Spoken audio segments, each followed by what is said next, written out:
أقول أيها الأحبة، مضى نصفه مع تقصير كثير، فالعاقل يستدرك، فينبغي أن لا يمضي النصف الآخر بمثل هذا التقصير.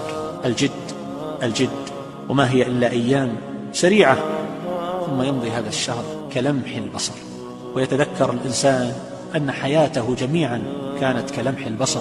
ولهذا قال الله عز وجل: ويوم تقوم الساعة يقسم المجرمون ما لبثوا غير ساعة. وتتلاشى تلك الأحلام والشهوات، يؤتى بأنعم أهل الدنيا فيغمس في النار غمسة، ويقال له: يا فلان هل رأيت نعيما قط؟ قل: لا والله ما رأيت نعيما قط.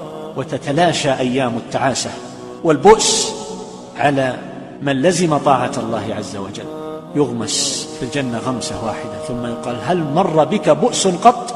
أبأس إنسان في الدنيا يقول: لا والله ما مر بي بؤس قط. هذه هي الحياة، أحلام، شهواتها وأمالها وطموحاتها وشهاداتها، وما يظن الكثيرون أنه مستقبل وظيفي وما إلى ذلك.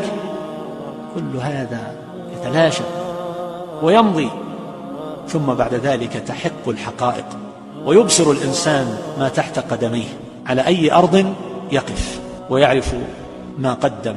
هنالك تبلو كل نفس ما أسلفت، وردوا إلى الله مولاهم الحق.